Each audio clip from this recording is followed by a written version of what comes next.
Assalamu alaikum students, I hope you are doing well. From today we will start PMC MDCAT mock test discussion.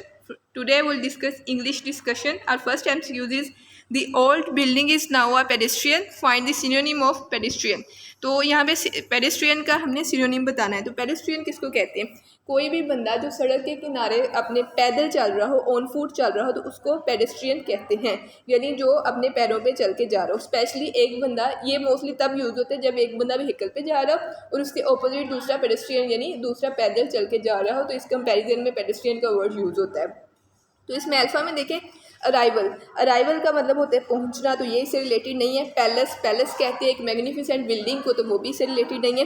Pavement कहते हैं कि एक राहदारी को, ठीक है, जैसे वॉकर या रैम्बलर कोई भी इस तरह की चीज़ होती है ना जो राहदारी होती है जहाँ पे लोग पैदल जा सकते हैं। जैसे यहाँ पे पाकिस्तान में भी देखें तो सड़कें बनी होती है, सड़कों के साइड पे थोड़ी जो जगह होती है वहाँ पे मट्टी वाली मतलब सख्त जगह होती है, वहाँ पे वो जो सड़कों पे मटेरियल होता है वो नहीं होता, कोई और मटेरियल होता है, तो वो जो होती है जगह उसको पेवमेंट कहते हैं। और ये जो प्रीसेंट है इसका मतलब होता है किसी चीज़ को बाउंड करना, कन्फाइन करना, या फिर ये एरिया या जोन के लिए भी यूज़ होता है। तो इसके लिए वैसे तो कोई भी वर्ड अगर हम कहें ना तो बिल्कुल टू दी पॉइंट इससे रिलेटेड नहीं है पेडेस्ट्रियन के साथ, लेकिन अगर हम बिल्कुल थोड़ा सा कनेक्शन निकालें तो हमारे पास जो करेक्ट बनता है वो पेवमेंट होता है। पेवमेंट वैसे अगर पेडेस्ट्रियन के सिनोनिम देखें तो सिनोनिम में वॉकर आ सकते हैं, रैम्बलर आ सकते हैं, इस तरह हाइकर आ सकते हैं, स्ट्रोलर आ सकते हैं, लेकिन पेवमेंट इस तरह आ सकते हैं क्योंकि पेवमेंट भी पैदल चलने से रिलेटेड है और पेडेस्ट्रियन भी पैदल चलने से रिलेटेड है, तो दोनों एक ही फैमिली से बिलोंग हो गए, ठीक है। नेक्स्ट एमसीक्यूज है हमारे पास, I must book a dash for a game of tennis on Sunday. यहाँ पे देखें एक आपको मैं प्रीपोजिशन का रूल बता दी। ऑन संडे होता है, ऑन सैटरडे होता है। जब हम किसी डे की बात करते हैं तो डे के लिए ऑन यूज़ होता है। इस तरह अगर हम ईयर की बात करें तो इन यूज़ होता है। और उसके अलावा आई मस्ट बुक आ, देखिए आ शो कर रहा है कि इसके बाद कोई आ किसके साथ यूज़ होता है, नाउन के साथ यूज़ होता है, तो आ शो कर रहा है इसके बाद कोई नाउन यूज़ होगा। अब देखें आई मस्ट बुक अ फील्ड क्या होता है? फील्ड एक ओपन एरिया को कहते हैं। फील्ड के दो मीनिंग होते हैं, ठीक है। एक मीनिंग इसका होता है कोई भी ओपन एरिया, जैसे खेतों वगैरह को फील्ड कहते हैं, और दूसरा इसका मीनिंग होता है जैसे आपने क्रिकेट मैच देखे होंगे तो जो फील्डिंग करते हैं तो वो भी फील्ड उसी मीनिंग में आता है, लेकिन यहाँ पे फील्ड हमारे पास फिट नहीं है। ये हमारे पास जो एमसीक्यूज है ना ये सेंटेंस कंप्लीशन का है। इस सेंटेंस कंप्लीशन की टोटल 4 टाइप्स होती है। एक कंट्रास्ट होती है, कॉज एंड इफेक्ट होती है, डेफिनेशन होती है, एग्जांपल होती है। तो इसमें देखें हर एक क्वेश्चन में एक सिग्नल होता है। जैसे for our game of tennis, आपने टेनिस के गेम के लिए क्या चीज़ बुक करनी है? सबसे पहले जब कोई भी गेम होती है तो उसमें टीम ऑलरेडी मौजूद होती है, टीम आप बुक नहीं करते। टीम में आई डोंट नो, मैंने कभी नहीं देखा कि कोई बंदा टीम बुक कर रहा है, टीम नहीं बुक करते। ये आपकी इंटेलेक्चुअल बेस्ड क्वेश्चन है। इसके अलावा ग्रीन के भी 2 मीनिंग होते हैं, एक ग्रीनरी से रिलेटेड मीनिंग होता है, दूसरा ग्रीन नेव को कहते हैं। हमने जब जो वो कैब सीरीज़ की थी तो वहाँ पे हमने ग्रीन का वर्ड नेव के लिए, मासूम के लिए, इनोसेंट के लिए यूज़ किया था। तो अब हमारे पास वर्ड बचा बीटा, कोर्ट। अगर आप टेनिस मैचेस देखते हैं या फिर आप बास्केटबॉल के मैचेस भी देखते हैं तो बास्केटबॉल जिस एरिया पे हो रही होती है ना उसको कोर्ट कहते हैं। आपने कोर्ट यार्ड का वर्ड सुना होगा जो सहन को कहते हैं। सिमिलरली ये कोर्ट भी वही है। कोर्ट का मतलब होता है कि एक स्पेस होती है जो अरेंज फॉर प्लेइंग, यानी कोई भी गेम प्ले करने के लिए एक अरेंज स्पेस होती है। स्पेशली जो टेनिस और बास्केटबॉल ये जिन एरियाज़ में होती है ना उनको कोर्ट कहते हैं। तो यहाँ पे जो करेक्ट ऑप्शन होगा वो बीटा होगा, कोर्ट यहाँ पे करेक्ट होगा। फील्ड क्यों नहीं होगा मैंने बता दिया, इसकी 2 रीज़न है। क्योंकि फील्ड एक ओपन एरिया होता है, इसकी कोई बाउंड्री नहीं होती, लेकिन टेनिस या फिर बास्केटबॉल जहाँ पे खेली जाती है उसकी बाउंड्री होती है। ग्रीन के 2 मीनिंग मैंने बता दिया। टीम हम बुक नहीं करते, टीम ऑलरेडी प्रेजेंट चीज़ होती है। जब टीम ही नहीं होगी तो फिर गेम किस तरह की गेम नहीं है, ये तो फिर नहीं ना हुआ। तो इसके लिए बीटा करेक्ट होगा हमारे पास। नेक्स्ट वर्ड है हमारे पास, this size is very dash so do not walk on it और यू विल फॉल इन, ठीक है। वेरी किसको शो करता है? वेरी किसी भी चीज़ की जो वैल्यू उसको इन्हांस करता है, ठीक है। फॉर एग्जांपल एक चीज़ है लो, एक चीज़ है वेरी लो, तो वेरी उसकी मॉडिफिकेशन कर रहा है, उसको मीनिंग को इन्हांस कर रहा है। तो यहाँ पे देखें आइस जो है अगर हाई होगी तो क्या आप गिरेंगे? नहीं। आइस अगर लो होगी तो क्या आप गिरेंगे, ये इससे रिलेटेड नहीं है। आइस थिन होगी तो आप गिरेंगे, तो इसके लिए करेक्ट होगा थिन। ये सारे इंटेलेक्चुअल बेस हैं, इनमें जो सिग्नल्स हैं वो पाए जाते हैं। जैसे यहाँ पे देखिए और सिग्नल है, यहाँ पे और यूज हुआ है ना वर्ड, और सिग्नल है। इसका मतलब है कि जो पहले चल रहा है ना, अगर यहाँ पे बिकॉज या कुछ इस तरह का होता है कि बट, अगर फॉर एग्जाम्पल यहाँ पे बट होता तो फिर हमने दोनों को कंट्रास्ट में यूज़ करना था, लेकिन यहाँ पे और है तो ये काज एंड इफेक्ट में आ जाएगा। तो यहाँ पे काज एंड इफेक्ट का रूल होगा, you will fall, why you will fall. तो इसके लिए जो करेक्ट होगा वो होगा हमारे पास थिन। थिन होगी तो आप गिर जाएंगे। वैसे भी आपने अगर फॉर एग्जांपल कार्टून्स देखे हो, स्पेशली योगी वाले कार्टून होते हैं, तो उसमें क्या है कि उसमें जब वो किसी भी एरिया में जाते हैं जहाँ पे बर्फ़ होती है, तो नीचे से कॉकरोचेस होते हैं, वो उनको कोई चीज़ मार के थोगी को नीचे गिरा देते हैं। तो वो जहाँ पे थिन आइस होती है ना, तो वहाँ पे नीचे गिरना आसान होता है, तो यहाँ पे थिन करेक्ट होगा। नेक्स्ट वर्ड है हमारे पास चिल्ड्रन। चिल्ड्रन क्या है, प्लूरल है। Children always dash this truth. अच्छा, अब हर जो टेंस होते हैं ना हमारे पास, उनके कुछ सिग्नल्स होते हैं, आपको ये सारे सिग्नल्स आने चाहिए। जैसे फॉर एग्जांपल यहाँ पे कौन सा सिग्नल है, ऑलवेज यूज़ हुआ है। इसी तरह जो हमारे पास ऑफन यूज़ होता है बाजुकात, मैं अभी आपको प्रेजेंट इंडेफिनिट टेंस के सिग्नल्स बता देती हूँ, या कह लेंगे इंडेफिनिट टेंस के सिग्नल्स। ऑलवेज यूज़ होता है उसमें, यूजुअली यूज़ होता है, ऑफन यूज़ होता है, ऑफन का वर्ड आता है उसमें, समटाइम्स का आ सकता है, सेल्डम का आ सकता है, नेवर का आ सकता है, एवरी डे आ सकते हैं, यानी एवरी के साथ जो वर्ड होते हैं, एवरी वीक आ सकता है। तो इस तरह के जो वर्ड्स होते हैं ना, ये इंडेफिनिट टेंस के सिग्नल्स होते हैं। तो यहाँ पे देखें ऑलवेज यूज़ हुआ है, तो ये भी इंडेफिनिट टेंस का सिग्नल है। तो यहाँ पे क्या आएगा, चिल्ड्रन ऑलवेज स्पीक दी ट्रूथ। स्पीक इसलिए आएगा क्योंकि चिल्ड्रन क्या है, प्लूरल है। इसके बाद अगला सवाल आप पूछ सकते हैं कि ट्रूथ क्या है हमारे पास। ट्रूथ अब्स्ट्रैक्ट नाउन है, तो उसके साथ द आर्टिकल क्यों आया है। जब मैंने लेक्चर सारे अपलोड किए हैं, उसमें हमने बात की थी कि आर्टिकल जो है वो एब्स्ट्रैक्ट या मटेरियल नाउन के साथ नहीं यूज़ करते, लेकिन यहाँ पे द आर्टिकल क्यों यूज़ किया है। तो जब हम किसी भी चीज़ को इम्फसाइज़ करते हैं, फॉर एग्जांपल अगर आप कह दें कि मैं सच बोलती हूँ, ठीक है, अगर आप कहते हैं मैं सच ही बोलती हूँ, यानी आपने उसको बिल्कुल इम्फसाइज़ कर दिया, ज़ोर दे दिया, तो तब आप इसको एक स्पेसिफिक सेंस में यूज़ करते हैं, फिर इसके साथ द आर्टिकल यूज़ होता है। नेक्स्ट है हमारे पास सी ओफन। देखें ये कौन सा, ये दोबारा ओफन आ गया, ये किसका सिग्नल है, ये भी इंडेफिनेट के ऊपर कौन सा था, ऑलवेज था। तो ये सारे signals always, often, usually, sometime, seldom, never, every day वगैरह, ये सारे आप सिग्नल्स याद कर लें। He often goes to school in time, ठीक है। अच्छा, एक होता है ऑन टाइम, एक होता है इन टाइम, इन दोनों में डिफरेंस होता है। ये मैंने अपने प्रेपोजिशन वाले लेक्चर्स में ये सारा डिफरेंस एक्सप्लेन किया था, अभी ये लंबा हो जाएगा लेक्चर। तो ही ऑफन, ऑफन कौन सा है, इंडेफिनिट टेंस है, तो गोज़ है, क्योंकि ही क्या है, सिंगुलर है, ठीक है। और यहाँ पे देखिए स्कूल के साथ द आर्टिकल यूज़ नहीं हुआ, तो ये भी बात हमारी हो चुकी थी कि स्कूल के साथ, होम के साथ और वर्क के साथ, इस तरह के जो वर्ड्स होते हैं ना, बेड वगैरह, इस तरह की जो चीज़ें होती हैं, इनके साथ द आर्टिकल यूज़ नहीं होता। तो यहाँ पे भी स्कूल के साथ इसी वजह से द आर्टिकल यूज़ नहीं हुआ। आगे होम का भी एक MCQ आएगा, उसके साथ भी हम द आर्टिकल यूज़ नहीं करेंगे। नेक्स्ट MCQ है हमारे पास, I dash to quit my job and have plan to apply for another job. इसमें देखिए हर सेंटेंस में हमारे पास एक सिग्नल होता है। इसमें कौन सा सिग्नल है, क्विट माई जॉब, एंड क्या होता है, एंड की दोनों साइड्स पे हमने टेंस यूज़ करना होता है। इसको पैरेललिज्म कहते हैं। ये लेक्चर्स भी मैंने अपलोड किया हुआ है, जिसमें हमने पैरेललिज्म को डिस्कस किया था कि एंड की दोनों साइड्स पे हम क्या करते हैं, सेम टेंस को यूज़ करते हैं। दूसरी साइड पे देखिए हैव प्लान्ड, तो इस साइड पे भी क्या आएगा, हैव डिसाइडेड आएगा हमारे पास, आई हैव डिसाइडेड। नेक्स्ट है हमारे पास, she said that she was happy. Which type of narration is use here. अच्छा, स्टूडेंट्स को डायरेक्ट और इनडायरेक्ट नरेशंस में बहुत ज़्यादा प्रॉब्लम होता है। यहाँ पे उन्होंने नरेशन पूछी है, तो डायरेक्ट और इनडायरेक्ट में से कोई होगी। तो मैं इसको थोड़ा सा हल्का से एलैबोरेट कर देती हूँ कि डायरेक्ट जो होते हैं ना, उसमें हम एक्चुअल वर्ड्स बता रहे होते हैं। फॉर एग्जाम्पल आप किसी को कहें कि ये आल लर्निंग स्कूल वाली मैडम ने आपको बताया कि फ़लाँ काम करना है, तो मैंने जो वर्ड्स बोले हैं ना, आप उन वर्ड्स को एज इट इज़ रिपीट करो, कोई टेंस चेंज ना करो, कुछ भी चेंज ना करो, मतलब एज इट इज़ उनको बता दो, और इन्वर्टेड कॉमास में या आप कोटेशन मार्क में बताओ। तो ये होता है डायरेक्ट स्पीच। लेकिन अगर आप उनको अपने वर्ड्स में एक्सप्लेन करके इनडायरेक्टली बताती है, तो इनडायरेक्ट होता है। कुछ वर्ड्स होते हैं जैसे डायरेक्ट में टेंस और इनडायरेक्ट में वो चेंज हो जाता है। जैसे डायरेक्ट में अगर आप मस्ट यूज़ कर रहे हैं, तो इनडायरेक्ट में आपने हैड टू यूज़ करना होता है। इसी तरह विल जो होता है वो इनडायरेक्ट में जाके वुड बन जाता है। मे जो होता है वो इंटरेक्ट में माइट बन जाता है, कैन कुड बन जाता है। डू जो होता है वो डिड हो जाता है, और अगर डिड हो डायरेक्ट में तो वो हैड डन बन जाता है। और इसी तरह अगर नाउ हो डायरेक्ट में तो वो देन बन जाता है। हेयर हो तो देयर बन जाता है, और दिस हो तो डैड बन जाता है। येस्टरडे हो तो दी डे बिफोर बन जाता है, और टुमारो हो तो द डे नेक्स्ट बन जाता है, और इसी तरह दीज हो तो दोज बन जाते हैं। मतलब ये सारी इस तरह चेंज हो जाते हैं डायरेक्ट और इनडायरेक्ट में। तो अगर ये आप दूसरे वाले जो मैंने अभी बताए हैं कि मस्ट हो तो वो डायरेक्ट में होता है मोस्टली, और जो हैड टू होता है वो इंडायरेक्ट में मोस्टली होता है, विल डायरेक्ट में और वुड इनडायरेक्ट में होता है मोस्टली। तो इन चीज़ों से भी आप ये अंदाज़ा लगा सकते हैं। अब देखिए, she said that she was happy, she was happy, आपने कुछ चेंज किया तो ये हमारे पास क्या होगा, इनडायरेक्ट होगा। देखिए इसमें एक चीज़ आ गई डैट आ गया, दूसरी चीज़ आ गई वॉज आ गया, तीसरी चीज़ आ गई इसमें कोटेशन मार्क्स यूज़ नहीं हुए, और चौथी चीज़ आ गई कि उसके वर्ड्स एज इट इज़ नहीं है। मतलब फॉर एग्जांपल मैं कह रही हूँ, मैं आपको कह रही हूँ मैं खुश हूँ, तो इसका मतलब है मैं आपसे कह रही हूँ आई एम हैप्पी। मैं कभी नहीं कहूँगी कि आई वॉज हैप्पी, ठीक है। आई वॉज हैप्पी अगर मैं कहूँगी तो उसकी मुझे एक डिटेल बतानी होगी कि व्हेन आई वॉज हैप्पी, मैं कब खुश थी, ठीक है।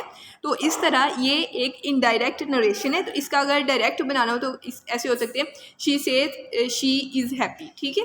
तो वो शो कर रहा है कि ये इनडायरेक्ट है। नेक्स्ट है हमारे पास choose this sentence with correct preposition. Correct preposition के साथ करना है तो अक्यूज ऑफ होता है, ये बिल्कुल सिंपल सी बात है, शी वाज अक्यूज्ड ऑफ। तो ये सारी प्रीपोजिशंस आपको आनी चाहिए। ये सारा मैंने लेक्चर्स भी अपलोड किया हुआ है, कौन कौन सी किस तरह सारी डिटेल्स के साथ। तो she was accused of theft. Next 185 MCQs है हमारे पास। We need to find dash methods to solve this problem. तो एक होता है अदर, एक होते हैं एनदर, एक होते हैं अदर्स, एक होते दी अदर, ठीक है। इसमें सब में बहुत माइनर सा डिफरेंट है, लेकिन डिफरेंस है सब में। जो एनदर हमारे पास यूज़ होता है वो सिंगुलर के लिए यूज़ होता है। यहाँ पे हमने सेंटेंस की सेंस देखनी होती है सिंगुलर के लिए। एक तो सिंगुलर के लिए, दूसरा इसमें होता है कि इसके मीनिंग होता है कि वन मोर या अल्टरनेटिव, ये इस सेंस में यूज़ होता है। एक सिंगुलर होते हैं, दूसरा अल्टरनेटिव के सेंस में यूज़ होता है।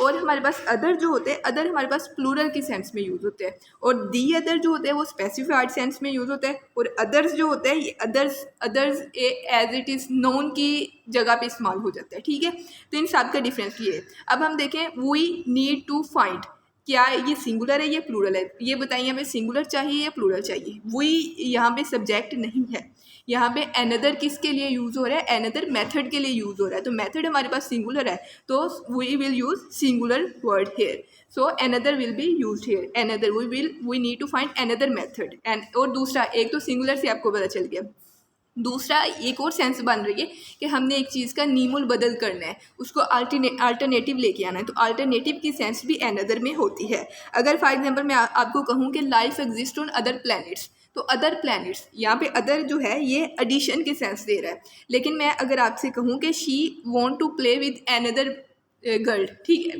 वो किसी दूसरी के साथ खेलना चाहती है, तो उसका क्या मतलब होगा कि वो किसी अल्टरनेटिव कोई चूज़ कर रही है। तो एनदर जो होता है वो अल्टरनेटिव की सेंस में होता है, अदर जो होता है वो प्लूरल की सेंस में होता है, और दी अदर जो होता है वो स्पेसिफाई होता है। तो यहाँ पे स्पेसिफाई, तो हाँ इस सेंटेंस में स्पेसिफाई कब होता है, एक तो मेथड्स प्लूरल होता है तब हम स्पेसिफाई करते हैं, दूसरा मेथड की डिटेल बताते हैं कि for example this method is faulty and new method will be advanced and what ever. तो इस तरह की अगर डिटेल बताते हैं तो फिर हम दी अदर यूज़ करते हैं। तो यहाँ पे एनदर करेक्ट होगा। नेक्स्ट हमारे पास we are still a long way from home. तो पहले स्कूल की बात की थी, मैंने आपको बताया था स्कूल के साथ आर्टिकल यूज़ नहीं होता, इसी तरह होम के साथ आर्टिकल यूज़ नहीं होता। जो आपका घर होता है उसके साथ आप कोई भी आर्टिकल नहीं लगाते। अच्छा, इसमें कुछ और भी माइनर सी मिस्टेक्स करते हैं स्टूडेंट्स, जैसे दे वेंट टू होम, ऐसे करते हैं ना, दे वेंट टू होम, तो यहाँ पे इसके साथ टू भी नहीं यूज़ होता। They went home, they go home, इस तरह इनके साथ टू भी यूज़ नहीं होता। तो they went to the home, ये तो बिल्कुल गलत हो जाएगा, होम के साथ द आर्टिकल भी यूज़ नहीं होता। हाँ, द आर्टिकल एक कंडीशन में यूज़ हो सकता है कि जब हम स्पेसिफाई कर रहे हो, जैसे home, this is the home of John, ठीक है, तो ये जॉन का घर है। This is the home of John that was devastated by flood. तो इस तरह अगर हम कहें तो हम उसकी डिटेल बता रहे हैं, उसको स्पेसिफाई कर रहे हैं, फिर हम दा यूज़ कर सकते हैं। तो अदरवाइज इसके साथ दा यूज़ नहीं होता, तो इसके साथ कोई भी आर्टिकल यहाँ पे नहीं आएगा। नेक्स्ट है हमारे पास आदिल इंसिस्टेड। अच्छा, इंसिस्टेड का थोड़ा सा रूल बता दूं मैं। इंसिस्टेड जो होते हैं ना, इसके साथ जो हमारे पास प्रीपोजिशन यूज़ होती है वो ओन की यूज़ होती है। इंसिस्ट ऑन, ये चीज़ें आपको पता होनी चाहिए।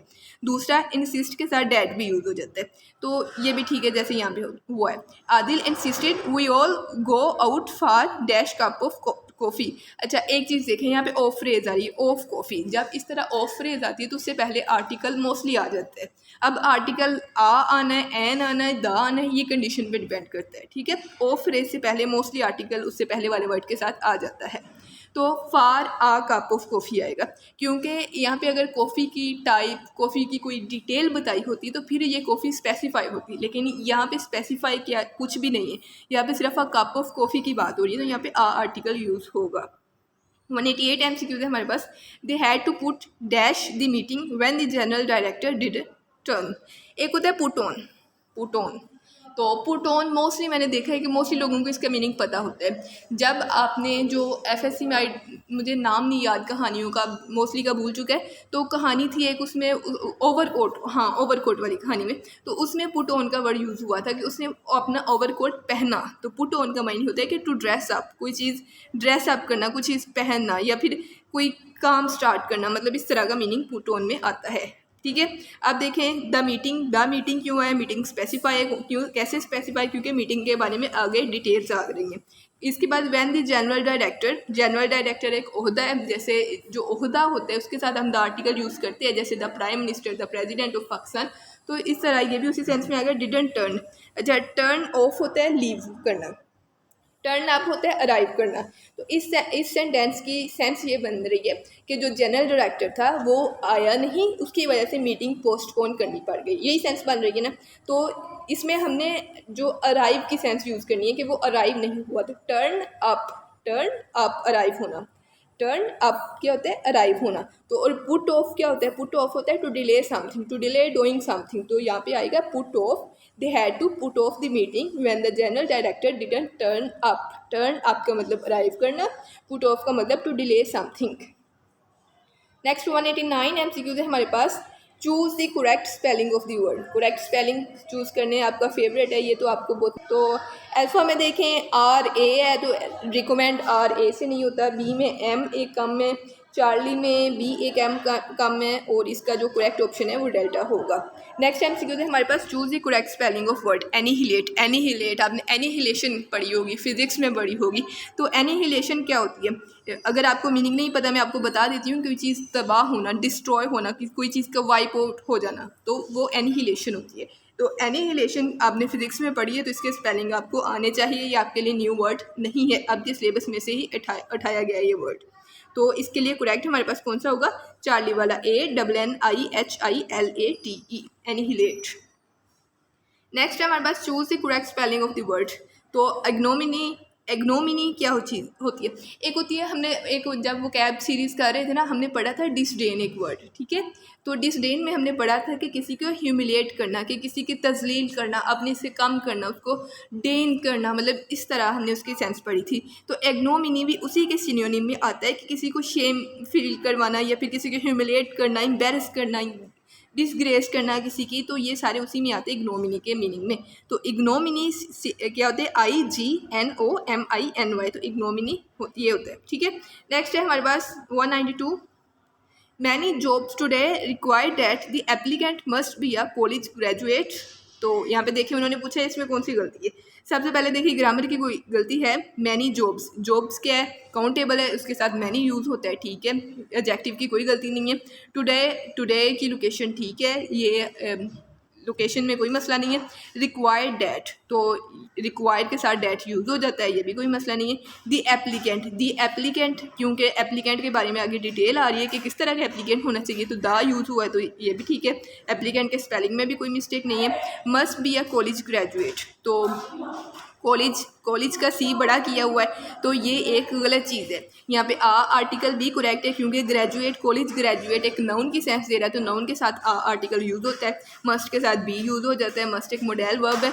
तो यहाँ पे हमारे पास कॉलेज के सी की गलती है, तो ये एक पंचुएशन मिस्टेक है। नेक्स्ट 193 MCQ है हमारे पास। The applicant had some questions during our interview. This sentence has an error of. तो इंटरव्यू के बाद यहाँ पे क्वेश्चन मार्क क्या लेने आए, क्वेश्चन मार्क तब लगाते जब डायरेक्ट क्वेश्चन होता है, तो यहाँ पे डायरेक्ट क्वेश्चन नहीं है, तो इसमें एक क्वेश्चन मार्क नहीं आएगा। तो ये भी किस चीज़ की गलती है, 193 में क्वेश्चन मार्क की गलती है, पंचुएशन मिस्टेक है। बाकी देख लेते हैं। The applicant had some questions during our interview.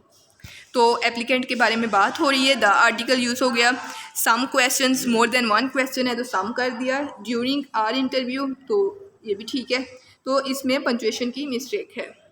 Next 194 MCQs है हमारे पास, which one is correct, read carefully. तो कंडीशनल सेंटेंस फेवरेट होते हैं आपकी, क्योंकि ये आप बचपन से पढ़ते आते होते हैं। तो देखें अल्फ़ा में, देखें बल्कि अल्फ़ा और बीटा को कंपेयर करते हैं। If it had not been this sort of school, alpha में देखें आ स्कूल है, मैंने आपको ऑलरेडी बता दिया स्कूल के साथ आर्टिकल हम यूज़ नहीं करते, तो अल्फ़ा हमारे पास कैंसिल हो गया। अब हम बीटा और चार्ली को कंपेयर करते हैं। If it had not been this sort of school, it will आ गया, पीछे हैड आया, नेक्स्ट विल आ ही नहीं सकता कंडीशनल के हिसाब से, तो चार्ली भी उड़ गया, हमारे पास बीटा और डेल्टा रह गया। If it has not been, आगे वुड आया, इधर हैज़ आया, तो ये भी नहीं आ सकता, तो इसमें बीटा करेक्ट होगा। और वैसे भी ये मिस्टर चिप्स जो नावल है उसकी लाइन है, तो बीटा करेक्ट है। If it had not been this sort of school. अच्छा, एक और चीज़ यहाँ पे, एक और वो कर सकते थे, चीज़ ऐड कर सकते, स्कूल्स कर सकते थे, तो वहाँ पे भी स्कूल्स गलत होना था, तो वो नहीं किया, तो ठीक है। अगर इस तरह का कोई MCQ है तो वो भी डिस्कस करेंगे। I would probably not have taken chip, it would probably not have taken chips, ठीक है, तो ठीक है, चिप्स का सी बड़ा है क्योंकि ये नेम ऑफ पर्सन है। तो ये हमारा जो मॉक टेस्ट 1 था, PMC प्रैक्टिस टेस्ट की जो सीरीज़ है, तो उसकी इंग्लिश की डिस्कशन थी। आई होप आपको समझ आ गई होगी, मैंने मैक्सिमम एलैबोरेट करने की कोशिश की है। अगर कोई चीज़ नहीं समझ आई इसमें तो आप दोबारा पूछ सकते हैं। जज़ाकल्लाह, थैंक यू वेरी मच।